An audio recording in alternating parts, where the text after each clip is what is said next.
When you dance the dance of another, you make yourself in the image of its creator.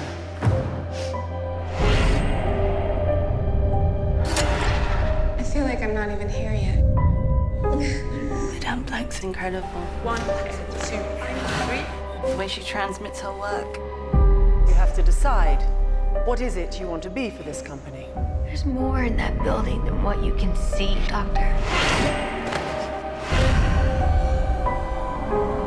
You are living with dangerous people. I am becoming a stalker of master filmmakers, but it's true, I am a stalker of master filmmakers. And Dario is one of them. And I tell you a little light anecdote. After I saw Suspiria, I of course started to see all the other films. And I was like 15, something like that, maybe younger. And I remember I was in Palermo, and somebody called my mom and said, there is Dario Argento in a restaurant someplace in town, tell to your son. And I went alone, and I stayed on the window of the restaurant like this until he finished the dinner. And he was really worried, because Dario is a very kind person, and I think he was in paranoia of who's this young man looking at me from the window. I was me. I find sometimes when I work on a project, and I don't know if I don't have any shame in this, but I'm a very porous person, and I absorb a lot of people's feelings, and when you're working sometimes with dark subject matter, it can stay with you, and then to talk to somebody really nice about it afterwards is a really nice way to move on from the project. And my therapist is a really nice woman. It wasn't that this film sent me, to a psych ward. I just have a lot of feelings. When Luca first came to see me with producers and Walter, I just thought they were mad, because I'd never done a soundtrack before, and Suspiria is one of those legendary soundtracks.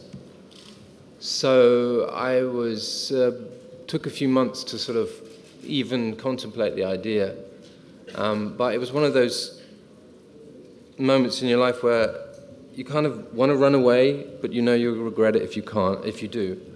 So I watched the film, the original, several times, and I loved it because it was of that time, incredibly intense soundtrack. Obviously, Goblin and Dario worked really closely when they did it together, but it was of its time, and there was no way I could reference it in any way at all. There was no point, other than what I found interesting was they used repetition of motifs again and again and again and again and again, where part of your mind is saying, please, please, I don't want to hear this anymore, please, please.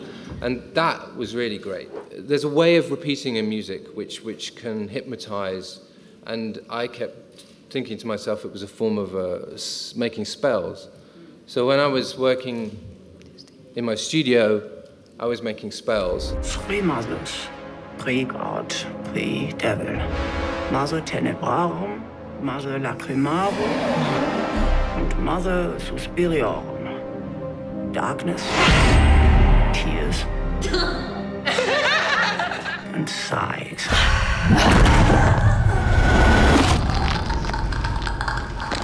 You're making some kind of deal with them. I don't know what you're talking about.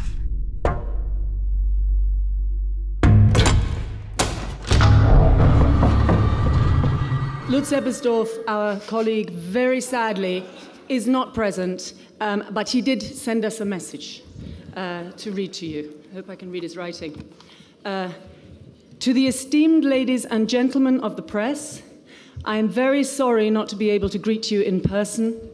I am a private individual who prefers to remain private.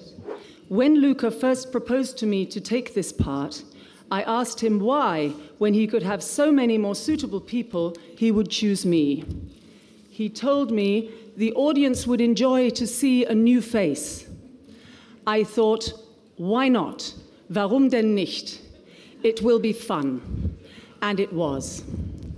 Though I strongly suspect Suspiria will be the only film I ever appear in, I like the work, and I do not mind getting up very early.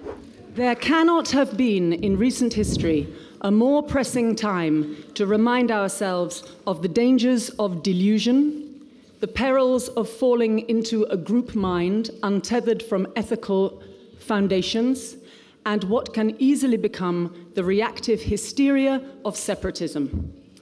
I am myself retired from my life's work as a psychoanalyst now, but I would urge any of you disturbed by this film to seek a good therapist. Self-reflection is never a wasted enterprise.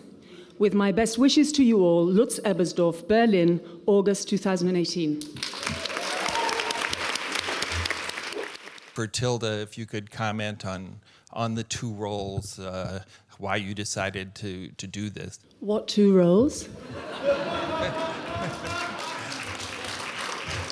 Well, you're Madame Blanc. I play Madame Blanc, yes. Yes, and I assume that you played Dr. Klemperer. As you will see from the credits and on all the posters, Dr. Klemperer is played by Lutz Ebersdorf, who sent a message that I read just now.